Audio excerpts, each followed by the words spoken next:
the majority of the time, what they are doing is they are going into the current customers and they're reaching out to those current customers. They're having conversations with them. They're meeting with them in person. They're doing reviews of their account, maybe meeting them virtually. It doesn't always have to be in person. And they're able to run a process where they're reviewing the current products that they have, and then they're recommending new products. They're doing upsells and cross sells and deepening that relationship. And by doing so, of course, what does that do? That also helps to retain the customers longer as well. What if you could step out of the day-to-day and see your business from a whole new perspective? Welcome to Above the Business, where we empower you to rise above the daily grind and embrace a higher way of business ownership. Get ready to build your business by design. Are you an agency owner looking to better understand your financials and take charge of your tax bill? Well, Club Capital is here to help. As the largest accounting and advisory firm for insurance agency owners in the country, they are way more than your everyday run-of-the-mill CPA. Club Capital provides financial, CFO, and tax advisory services to help you plan and forecast your financial success. You'll meet every month to review your agency's financial performance, the difference between your profit and actual cash flow, along with helping you better understand your bottom line. Visit club.capital to book a solution overview with one of our business consultants. Club Capital, way more than a CPA firm. Hey, everyone. In this episode, we're going to talk about the sales recruiting DNA. I know so many of you either have a sales team or building a sales team, want to expand your sales team so that you can grow and scale your business. I want to give full credit that the idea of this came from a gentleman named Mike Weinberg.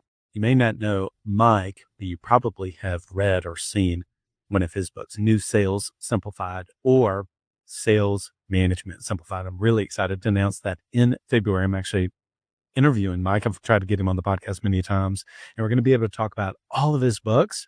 And I think we're going to drop that episode at the end of February, first part of March. So be definitely on the lookout for that. But in one of his books, he talks about hunters and farmers. And before we get into kind of the DNA difference between those, I want to share with you how I relate that back to a model that I fundamentally believe in. And that is, I believe that every business follows this model: acquisition, ascension, and retention. Now, that model is a slight adaptation from Alex Hormozi, which I'm sure many of you are familiar with, that I originally picked up from his book, Gym Launch. And you say, Bradley, why are you reading a book about Gym Launch? Well, it's actually a fantastic business book, because I personally believe it's one of his better books that he's written, maybe even my favorite. And that's where the idea of acquisition, ascension, retention, so AAR, comes from. And so what I'm going to do here is I'm going to tie back acquisition, ascension, retention to the different DNA profiles or attributes that you may be looking for when it comes to getting a sales team member for your organization. So what is acquisition? It is getting new customers. Every business needs to be able to get new customers. Ascension, getting those customers to be worth more. And that comes really in the form of cross sells.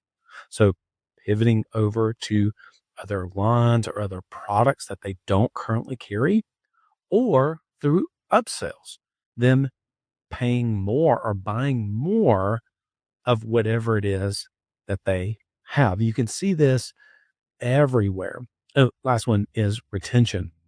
It's keeping the customers as long as possible. So regardless of the business that you're in, is number one, can you profitably acquire new customers? Number two, how do you get those customers to be worth more? And number three, how do you keep them longer? Now, I've done podcasts about this topic in the past, but in this episode, what I want to do more of a deep dive on is how does that relate to then the people that you're going to be looking for? In his book, Sales Management Simplified, he talks about this idea of the DNA difference between hunters and farmers. And so I got this question from one of my Blueprint members. They ask, hey, we're reading this book. We know you're going to interview Mike. How do we apply this idea to the different aspects? Now, this person in particular happened to be an insurance agency owner that was asking me this question. I said, oh, very simple. Hunters are your acquisition people, and farmers are your ascension people. And as soon as I said, hey, as soon as I say this, you're going to relate back and go, oh, that makes so much sense. Typically, what I see is people trying to have someone to have the DNA where they can do all of the things, right? There's some sort of a hybrid role. They can acquire new customers. They can meet with current customers and get them to be able to pay more, and they can do some customer service stuff to retain them. That is very, very difficult to be able to do and to find really a unicorn, honestly, to do it. Some of you may have some of those people, but they probably have been with you for a really long time and they've learned and developed those skills versus it being inherently in their DNA. So when you're looking for a hunter, this person can handle rejection. They want to go out into the hunt. They want to find the deer, kill the deer, bring it back to the village and then rest and go back and do it again. People may sit down and actually run appointments with some of your current customers. They act more like farmers. They want to plant the seeds and they're going to work that person. They're going to follow up with them and they're going to have maybe even multiple meetings to be able to close the deal. And they have the patience to be able to cultivate and work that person and then to be able to farm or harvest that sell over a longer period of time. Hunters typically will have the DNA of I'm ready to go after, I want to close the business, and then I'm going to go out and do it again. And I love that he drew a distinction between that. So what hopefully I've been able to do there is if you're building your business of having people that are in acquisition roles, you want to go find hunters.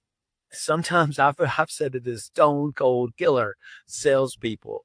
They want to go for the jugular. They're going to close the deal. They don't have to be harsh in closing, but that's what they want to do.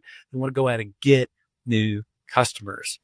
And your farmer personalities are perfect for an Ascension role in your organization. When I introduced this to some people, they actually ended up adopting and putting together Ascension roles in their organization, something they had really never done before in the past. And so this is a position that really does not do any new business. Maybe if it comes from a referral, they may do that. But really the majority of the time, what they are doing is they are going in to the current customers and you're reaching out to those current customers. They're having conversations with them. They're meeting with them in person. You're doing reviews of their account, maybe meeting them virtually. It doesn't always have to be in person. And they're able to run a process where they're reviewing the current products that they have, and then they're recommending new products. They're doing upsells and cross sells and deepening that relationship. And by doing so, of course, what does that do? That also helps to retain the customers longer as well. So when you are recruiting, think about, am I recruiting someone in sales? And both of them are sales positions, by the way, just different personality types. And so am I recruiting someone that's just going to go out and we need to get new customers? If so, I'm going to make sure that I'm recruiting a hunter. And so if you go and pick up his book, he'll go more into detail on the DNA of what a hunter is. But if I'm really looking forward, like I really want to go to my current customers, I feel like I've got a really good acquisition team. I'm looking for someone to be able to sell, maybe even bigger, right? Because the bigger the sale, it can take longer to nurture that relationship. And so a farmer can be great with that because they're going to have the patience to continue to follow up and follow up. Whereas hunters typically want to, sure, they'll do the follow up and arguably they probably should follow up even more, but they're going to do the follow up and they want to close the business and they want to move on. And I think that's great. And oftentimes if you want somebody who can relate to the customer on a deep level and even maybe even sell deeper and bigger, and that takes a farming personality. It doesn't mean that farmers are passive by no stretch of imagination. It's going to be difficult if you put a farmer personality, a farmer DNA type into the role of an acquisition sales role. All right, everyone. Hope this served you well. Lead well and go be great. And stay tuned for the Mike Weinberg podcast. End of February, first part of March, 2025. Thanks so much for listening. Bye.